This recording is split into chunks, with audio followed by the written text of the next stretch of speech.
کہ کیا امریکہ اپنے 80 سال پرانے تعلقات کو اس طریقے سے جانے دے گا؟ وہ امریکہ جو کہ پورے جی سی سی کی فضائی حدود، اس کی ساری ایئر ڈیفنس اس کے پاس ہے، اس کی میں نے آپ کو بیسز گنائی ہیں کتنی وہاں پر ہیں، تو یہ معاملہ کیا اتنی آسانی سے امریکہ اس کو چھوڑ دے گا، اس کو جانے دے گا؟ کیا یہ چائنا آ رہا ہے اور امریکہ نکل رہا ہے، اور کیا یہ آئی میک کو سی پیک سے تبدیل کر رہے ہیں، یا یہ جو امریکن ڈیفنس فورسز کے اوپر اتنی زیادہ انحصار تھا اس کو کم کرنے کی کوشش ہے اور آہستہ آہستہ اس کو ڈپلیٹ کر کے دوسری طرف جانے کا ایک طریقہ کار؟ کیا یہ مسلم نیٹو کا ایک بلڈنگ بلاک ہے؟ کیا اس کے اوپر ایک بہت بڑی مسلم فورس بننے جا رہی ہے؟ کیا اس کے بعد اس میں ایجپٹ آ جائے گا؟ کیا اس کے میں ترکی آ جائے گا؟ اور کون کون سے ممالک اس میں شامل ہوتے ہیں؟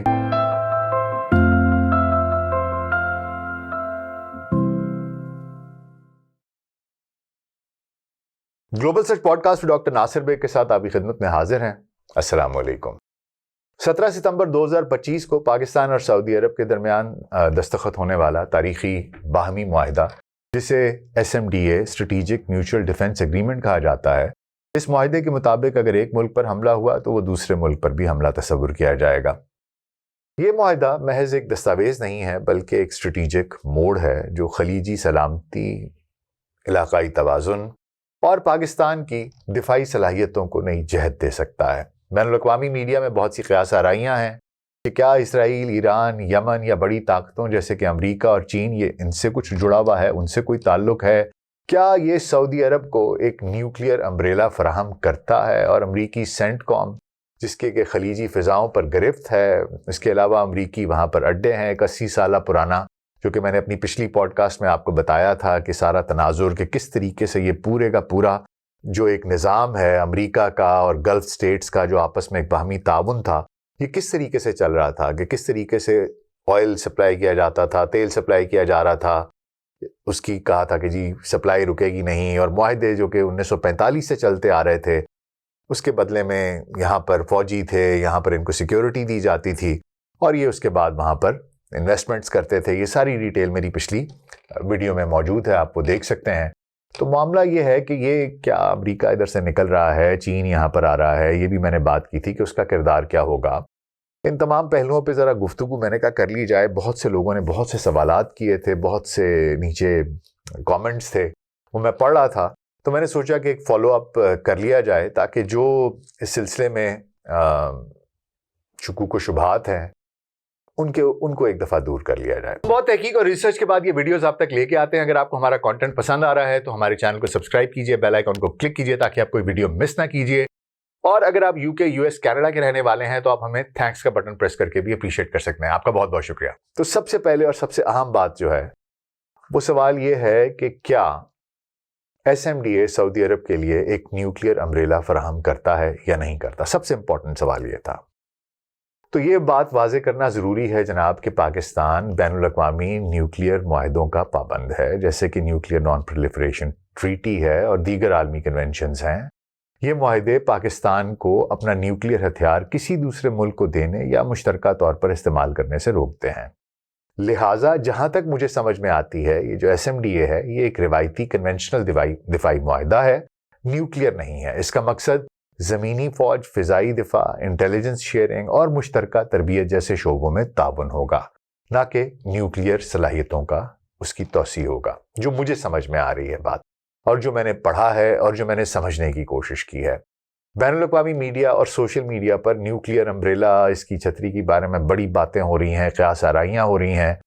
میری جہاں تک سمجھ ہے، جو میں سمجھ سکتا ہوں، وہ یہ ہے کہ یہ معاہدہ روایتی دفاعی ڈیٹرنس کو مضبوط کرنے کے لیے ہے، اور یہ نیوکلیئر نہیں ہوگا۔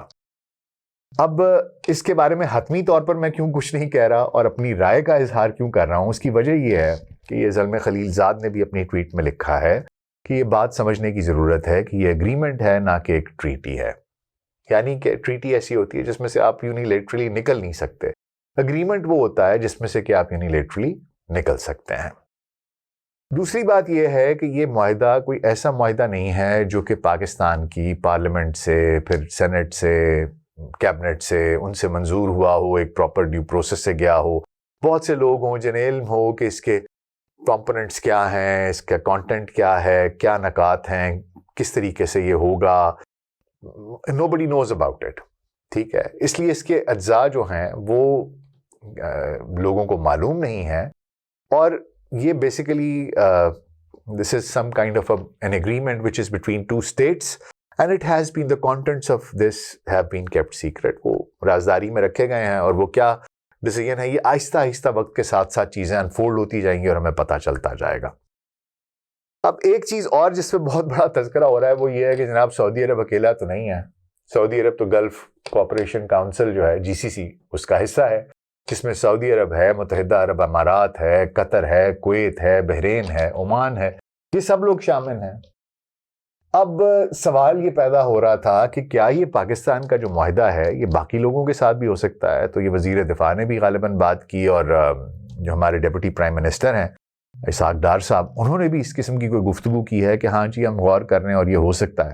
تو میرا اپنا یہ خیال ہے جناب کہ یہ اب پاکستان نے کیونکہ سعودی عربیہ کے ساتھ یہ معاہدہ کر لیا ہے کہ ایک پر حملہ ہوگا دوسرے پر تصور کیا جائے گا، تو اب پاکستان انڈیویجولی جا کر اور ملکوں کے ساتھ معاہدے نہیں کر پائے گا. اب معاہدوں میں سعودی عرب کو ساتھ شریک کرنا پڑے گا، اور میرا اپنا یہ خیال ہے کہ جو بھی معاہدے ہوں گے وہ پھر سعودی عرب اور GCC کے تھرو ہوں گے. اور یہ جو میں نے آپ کو ممالک کے نام بتائے ہیں جن میں کہ گلف سٹیٹس ہیں، متحدہ عرب امارات ہے، قطر ہے، کویت ہے، بحرین ہے، عمان ہے، ان کے ساتھ through GCC and Saudi Arabia یہ معاہدے ان کی توسیع ضرور ہو سکتی ہے، اور یہ ایک multilateral security forum framework بن سکتا ہے جو اسے دو طرفہ سے زیادہ ایک علاقائی کردار دے سکتا ہے. اب آئیے ذرا GCC کی بات کر لیتے ہیں کہ GCC کی جو فوجی طاقت ہے وہ کیا ہے.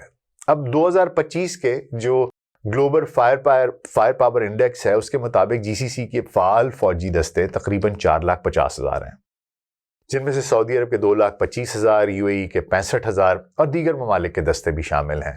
ان کا کل دفاعی بجٹ $130 ارب ہے. سعودی عرب کا $75 ارب، $22 ارب UAE کا، قطر کا $10 ارب.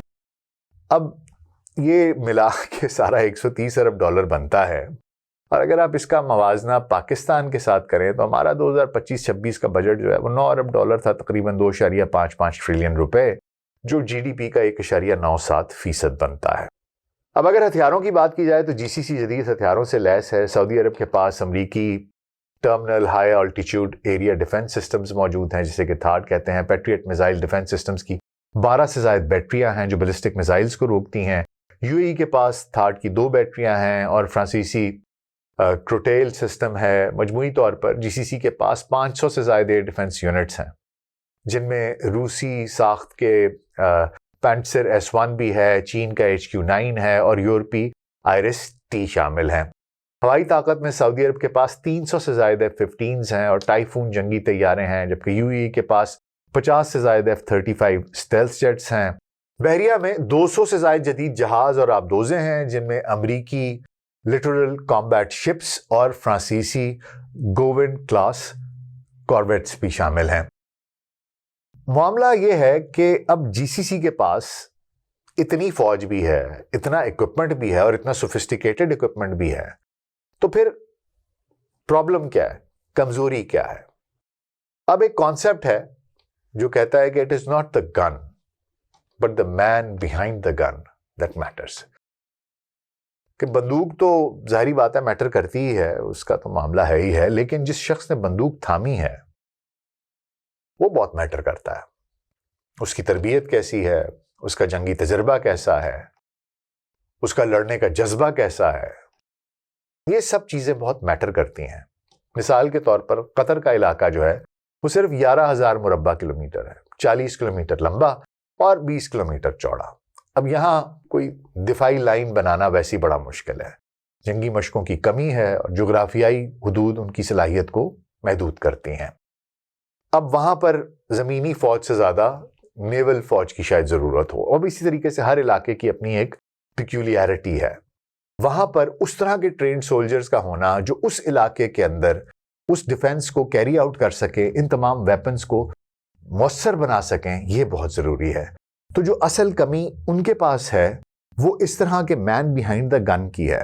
وہ لوگ جو ان تمام سسٹمز کو پراپرلی استعمال کر سکیں، ایک پورے کا پورا نظام بن سکے اور ان کو یہ سیکیورٹی ہو کہ ہاں جی یہ لوگ یہاں پر موجود ہیں، اور ایسا بھی کہ جو ان کے لوگوں کو اس لیول پر ٹرین کر کے لے آئیں کہ کل کو ہو سکتا ہے انہیں پاکستان کی بھی ضرورت نہ پڑے۔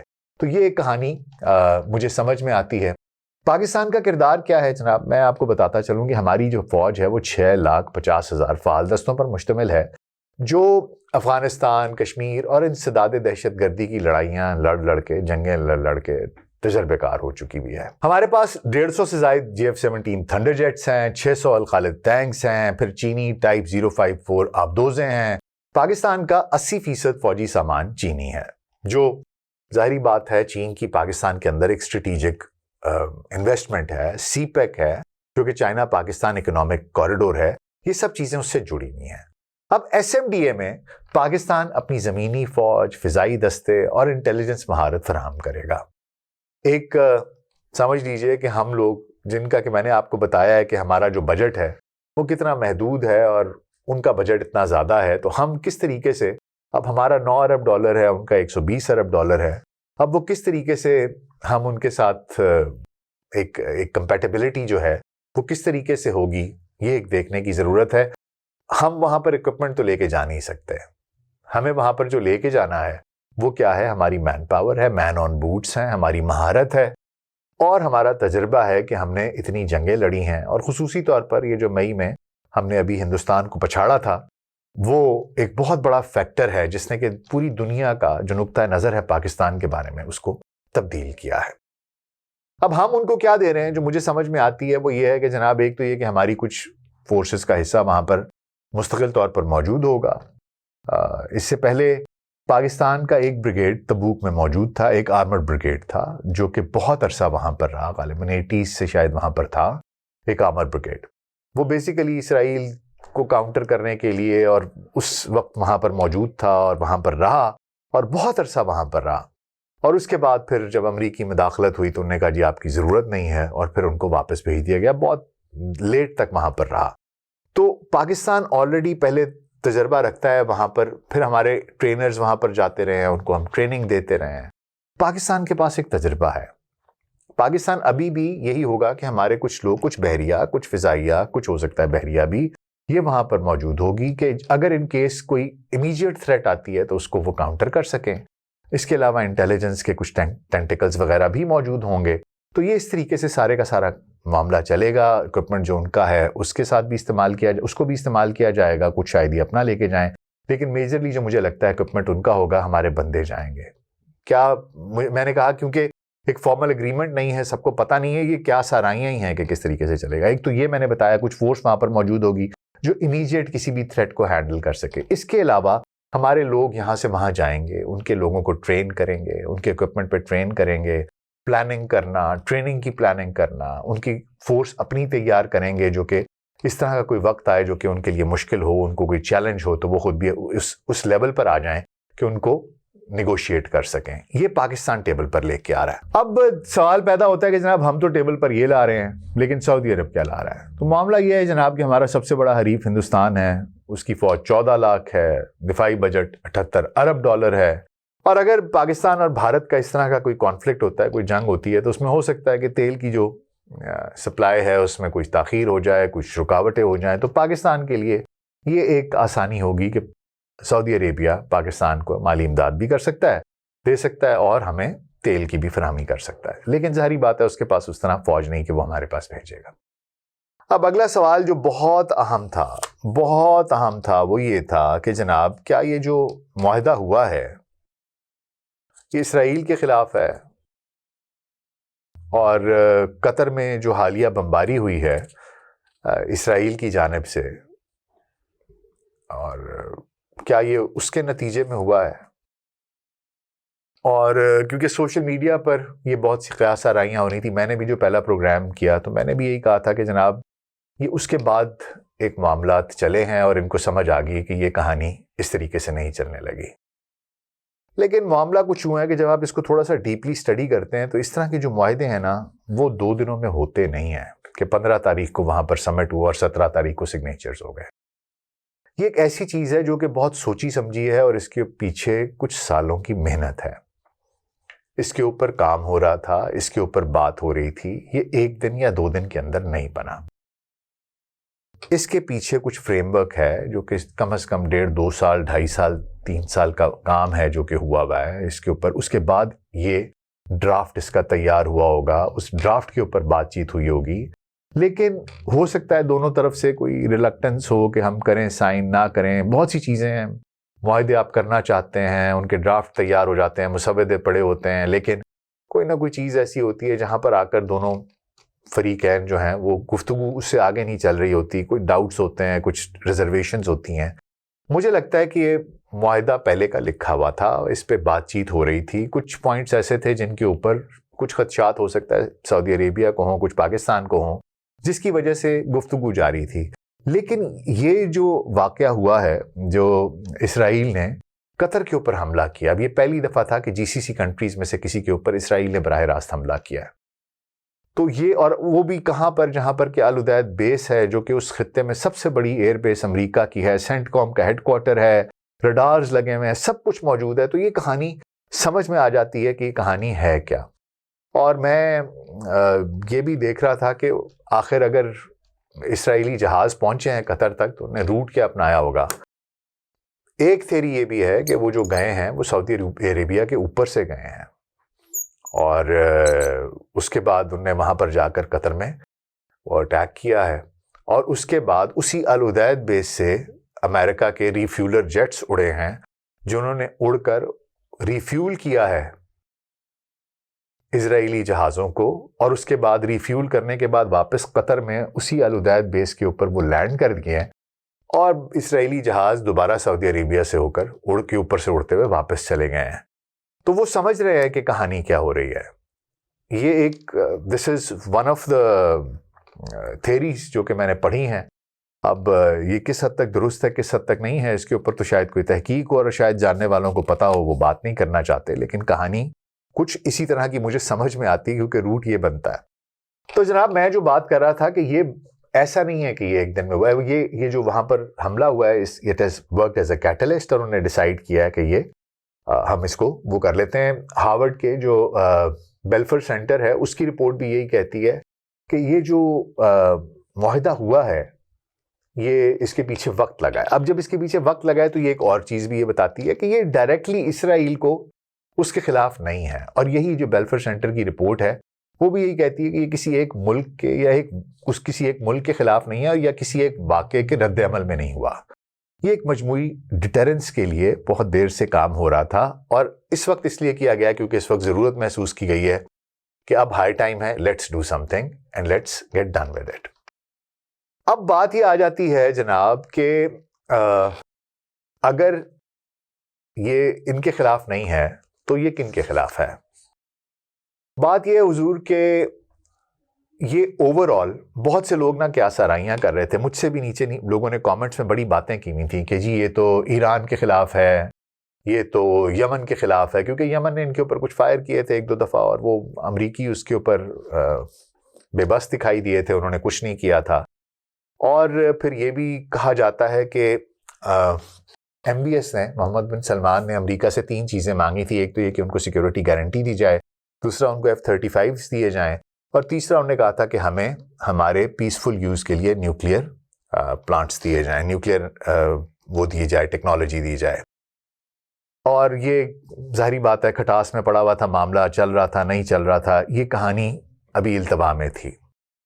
اور اس کے علاوہ پھر یہ جو کچھ ہو رہا ہے یہ تو ابھی ہوا ہے، اس سے پہلے وہ جو حوثی ہیں انہوں نے ان کے اوپر میزائلز فائر کیے، دبئی پر فائر کیے۔ امریکہ کا رسپانس کوئی بہت ایسا نہیں تھا کہ جسے کہا جائے کہ انہوں نے پکڑ کے ان کی اینٹ سے اینٹ بجا دی یا کچھ کر دیا۔ پھر خبریں آنے لگ گئیں کہ ایران کے پاس نیوکلیئر پاور ہے، تو نیوکلیئر وہ آرسنل بنا رہا ہے، تو محمد بن سلمان نے یہ بھی سنا کہ کہانی کہ جی اگر ان کے پاس ہوگا تو ہمارے پاس بھی ہونا چاہیے، because we need to protect our sales.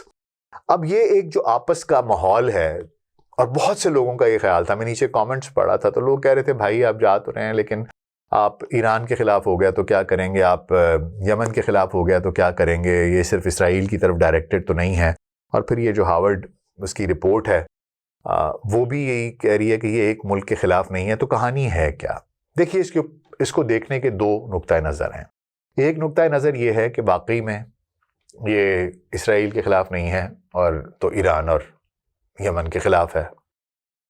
میرا اپنا یہ خیال ہے کہ اس تمام واقعے کے بعد جو کچھ اسرائیل نے کیا ہے، 9 ملکوں کو یکے بعد دیگرے نشانہ بنایا ہے، اور اب گلف سٹیٹس کو بھی اس نے، جو جی سی سی کے ممبرز ہیں، ان کو بھی نشانہ بنانا شروع کر دیا ہے. اور پھر جو گریٹر اسرائیل کا نقشہ اگر آپ دیکھیں تو اس کے بیچ میں بہت بڑا حصہ سعودی عربیہ کا بھی شامل ہے، اس میں ایران کا حصہ بھی شامل ہے، اس میں عراق کا حصہ بھی شامل ہے. اس میں کوئی ملک ہی نہیں ہے جس میں کہ انہوں نے نہیں چھوڑا ہوا، اور ان کو سمجھ آ رہی ہے کہ یہ تو اس طرف کو جا رہے ہیں، کہانی چل پڑی ہے. امریکہ ان کی مٹھی میں ہے. ایک زمانہ تھا کہ امریکہ اسرائیل کو کنٹرول کرتا تھا. میں نے ویڈیوز بنائی ہیں، آپ چاہیں تو دیکھ لیں. امریکہ اور اسرائیل کا آپس میں جو ریلیشن شپ ہے وہ کیوں اس طرح کا ہے، کس لیے امریکہ ان کی ہر بات مانتا ہے. اور میں نے آخر میں یہ بات کنکلوڈ کی ہے کہ پہلے امریکہ اسرائیل کو استعمال کر رہا تھا، اب اسرائیل امریکہ کو استعمال کر رہا ہے. تو ان کو دکھائی دے رہا ہے کہ یہ گریٹر اسرائیل بنے گا، ان کو نظر آ رہا ہے کہ یہ اس کی طرف کوشش کریں گے، ان کو پتہ ہے کہ ہم سب اس کی لپیٹ میں آئیں گے. میرا اپنا یہ خیال ہے کہ پاکستان کو اس طرف لے کے آنے کا مقصد یہ نہیں ہے کہ آپ پاکستان کو استعمال کریں گے ایران اور یمن کے خلاف. میرا اپنا یہ نقطہ نظر ہے کہ پاکستان کا وہاں پر موجود ہونا ایران اور یمن دونوں کے لیے شاید زیادہ کمفرٹیبل ہوگا. وہ یہ سمجھ سکیں گے کہ یار یہاں پر امریکہ نہیں بیٹھا ہوا، یہاں پر پاکستان بیٹھا ہوا ہے، اور یہ ہمارے اوپر حملہ کرنے کے لیے نہیں بلایا گیا. They are not here to attack us. They are here to protect Saudi Arabia. ایک آپس میں میوچل ٹرسٹ جو ہے مجھے لگتا ہے شاید وہ بہتر ہو، وہ ری بلڈ ہو. تو یہ جو ساری کی ساری کہانی ہے، مجھے یہ لگتا ہے کہ it is basically going to build the trust between Iran and Saudi Arabia in times to come. یہ میرا ایک خیال ہے کہ اگر پاکستان وہاں موجود ہوگا تو یہ دونوں سائڈز کے لیے ایک کمفرٹنگ فیکٹ ہوگا کہ امریکہ وہاں موجود نہیں ہے، اب یہاں پر پاکستان موجود ہے. یہ میری سوچ ہے اور میرا سوچنا ہے. بجائے اس سے پہلے بھی آپ کو یاد ہوگا کہ آج سے کچھ سال پہلے، غالباً ایک دہائی پہلے 2014-15 میں بھی اس طرح کی کوئی بات ہوئی تھی، اور پاکستان سے کہا گیا تھا کہ یمن کے خلاف اپنی فوج کو استعمال کریں، تو پاکستان کی فوج نہیں مانی تھی. اگر آپ کو یاد ہو، پاکستان کی فوج نہیں اس وقت، تو خیر غالباً میاں نواز شریف صاحب کی حکومت تھی اور وہ لوگ نہیں مانے تھے، اور یہ بات نہیں ہوئی تھی اور آگے نہیں چل سکا تھا معاملہ، پاکستان نے نہیں کیا تھا. لیکن ابھی یہ کر رہے ہیں. تو مجھے یہ لگتا ہے کہ پاکستان کا سٹانس یہی ہوگا کہ ہم اس طریقے کے کسی معاملے میں نہیں آئیں گے. Pakistan can actually work as a برج.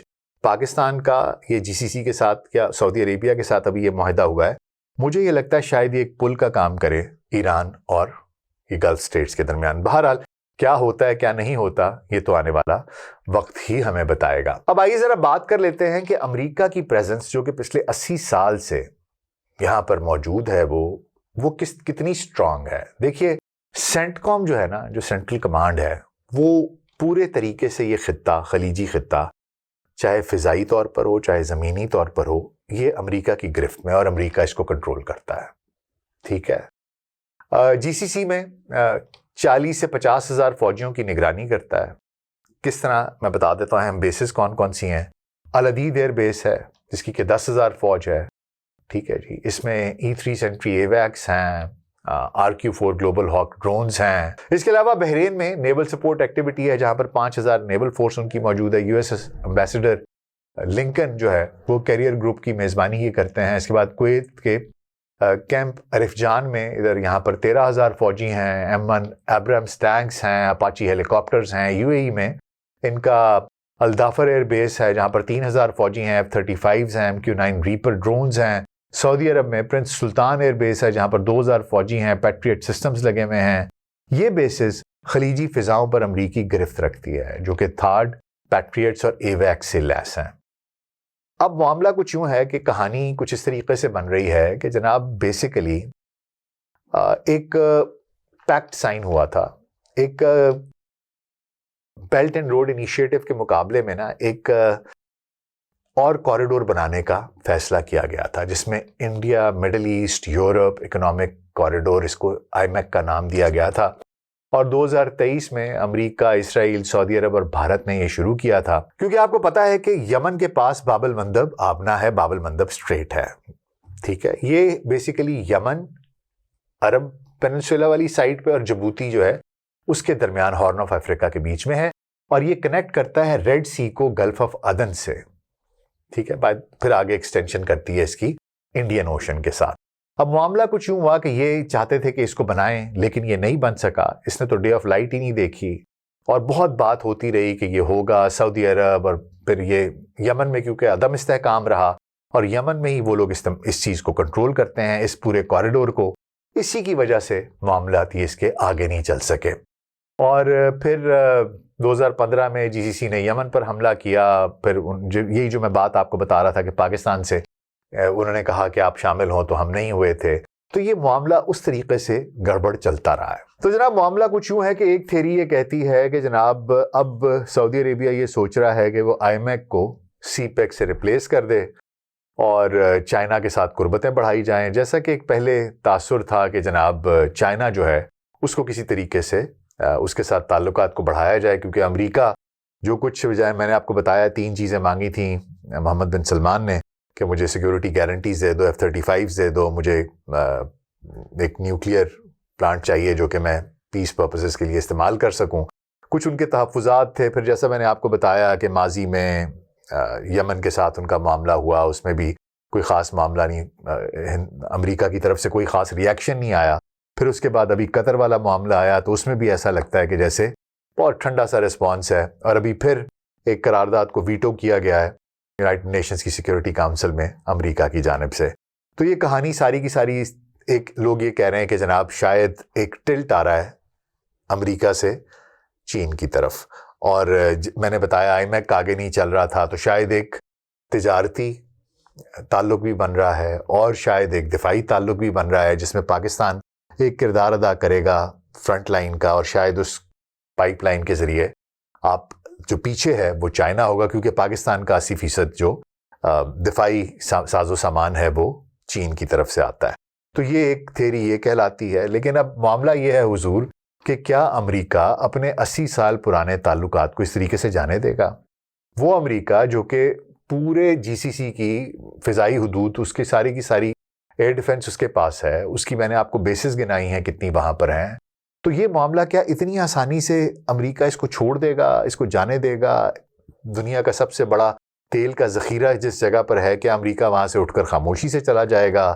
اس کی سب سے بڑی ایئر بیس وہاں پر ہے، میں نے آپ کو ساری گیم سمجھائی ہے کہ کس طریقے سے ہے، اربوں ڈالر کی انویسٹمنٹ ہے، کیا ایک دم سے اس طریقے سے سوئچ ہوگا اور سب کچھ تبدیل ہو جائے گا، امریکہ جانے دے گا؟ اس طرح نہیں ہوتا۔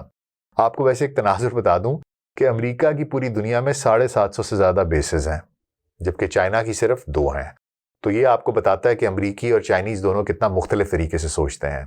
امریکہ کہتا ہے یا آپ میرے ساتھ ہیں یا نہیں ہیں، بڑی سیدھی سی بات ہے، کوبوائے ٹائپ سٹائل میں بات کرتے ہیں۔ چائنیز اس طرح نہیں کرتے، وہ آپ کے پاس آتے ہیں، کہتے ہیں آؤ ہم آپس میں کاروبار کرتے ہیں، آپ بھی کمائیں ہم بھی کماتے ہیں، اور جو ان کے اپنے بیچ میں انٹرسٹ ہوتے ہیں ویسٹڈ، وہ ان کے ساتھ ساتھ آگے چلتے رہتے ہیں۔ تو یہ معاملہ اتنا آسانی سے ہونے والا نہیں ہے کہ ایک دم سے چیز سوئچ ہو جائے گی۔ اب جب تک ہمیں تفصیل نہیں پتہ چلے گی کہ یہ سارا معاملہ کیا ہے، تب تک بہت مشکل ہو جائے گا۔ ایک چھوٹا سا تجزیہ کر لیتے ہیں، پھر اختتام کی طرف جائیں گے۔ تجزیہ یہ سب سے پہلے جناب یہ ہے کہ یہ نیوکلیئر امبریلا کی جو کہانی ہے، یہ مجھے نہیں لگتا کہ nuclear umbrella Pakistan because of NPT and all that, I think it will be conventional, جو آپ کی اسٹریٹجک پارٹنرشپ ہے وہ ہوگی کنونشنل ویپنز کی، اور آپ جائیں گے ٹریننگ دیں گے، اور آپ کے وہاں پر ٹروپس آن گراؤنڈ ہوں گے جو ان کو ٹریننگ بھی دے رہے ہوں گے، اور of course there will be troops جو کہ in case of any attack, جو کہ کسی قسم کی اگر کوئی واقعہ ایسا ہوتا ہے تو وہ اس کے بارے میں ریئیکٹ کر سکیں اور ان کو تحفظ فراہم کر سکیں۔ دوسرا، جی سی سی جو ممالک ہیں وہ سارے کے سارے اس کے بیچ میں انوالو ہو سکتے ہیں۔ میں نے بتایا العدید بیس ہے، پرنس سلطان ہے، اس کے علاوہ اور دیگر جو ہیں، یہ ساری کی ساری بیسز وہاں پر امریکہ کی موجود ہیں جی سی سی میں۔ دوسری بات جناب یہ تھی کہ کیونکہ سعودی عربیہ جی سی سی کا ممبر ہے، اور اگر پاکستان یہ معاہدہ سعودی عربیہ کے ساتھ کرتا ہے تو جی سی سی کے ممالک بھی شاید اس معاہدے کے اندر آ جائیں۔ یہ بھی میں نے آپ کو بتایا کہ یہ ویری مچ پاسبل ہے، جیسا کہ پاکستان کے جو وزیر دفاع ہیں انہوں نے بھی کہا، اور پاکستان کے ڈپٹی پرائم منسٹر نے بھی کہا، دس از آلسو اے پاسبلٹی۔ تیسری چیز یہ تھی کہ کیا یہ چائنا آ رہا ہے اور امریکہ نکل رہا ہے، اور کیا یہ آئی میک کو سی پیک سے تبدیل کر رہے ہیں، یا یہ جو امریکن ڈیفنس فورسز کے اوپر اتنی زیادہ انحصار تھا اس کو کم کرنے کی کوشش ہے، اور آہستہ آہستہ اس کو ڈپلیٹ کر کے دوسری طرف جانے کا ایک طریقہ کار ہے۔ ہو سکتا ہے کہ یہ ہو، لیکن جیسا میں نے آپ کو بتایا تھا کہ امریکن بیسز ہیں، وہ بہت زیادہ وہاں پر ان کی فورسز ہیں، العدید بیس ہے، پرنس سلطان ہے، دیگر ہیں، جو کہ خلیجی فضاؤں پر ان کی گرفت بہت مضبوط ہے۔ تو پاکستان اور چین کا جو کردار ہے وہ تب تک یہاں پر نہیں شامل ہو سکتے جب تک کہ ایک میکنزم نہ ڈیولپ کیا جائے، اور کیونکہ چائنا تو وہاں پر آئے گا نہیں جب تک وہاں پر امریکہ ہے. تو کس طریقے سے یہ معاملہ ہوگا؟ کیا پہلے پاکستانی جائیں گے، چائنا پیچھے رہے گا؟ یہ کیا ہوگا؟ یہ ایک سوچنے کی بات ہے، اور اس کو کس طریقے سے امپلیمنٹ کیا جائے گا یہ بھی دیکھنے کی بات ہے. لیکن لگتا کچھ ایسے ہی ہے کہ جیسے یہ ہلکا کر کے شفٹ کریں گے اور پھر شاید اس طرف کو جھکنے کی کوشش کریں، یا ہو سکتا ہے کہیں بیچ میں ہی سینٹر میں رہیں، تاکہ دونوں پارٹیز کو پتا ہو کہ جناب اب یہ یونیپولر ورلڈ نہیں ہے، اس میں امریکہ کی سے نہیں چلتی ہے. امریکہ نے بہت سی باتیں کہی ہیں جو وہ پوری نہیں کر سکا، اور لگ یہ رہا ہے کہ اب یہ جو ہے ایک ملٹی پولر ورلڈ، اس میں کوئی بھی ملک جو ہے جس طرح سعودی عربیہ ہے یا GCC کنٹریز ہیں، وہ یہ چاہیں گے کہ ہم دونوں ممالک کے ساتھ تعلقات اچھے رکھیں. اور جب چائنا کے ساتھ تعلقات اچھے ہوں گے تو روس بھی آٹومیٹیکلی بیچ میں روپن ہو جاتا ہے. اس کے علاوہ میں نے بتایا آپ کو کہ پاکستان کا اور سعودی عربیہ کا جو تعلق ہے وہ کس طرح کا ہوگا.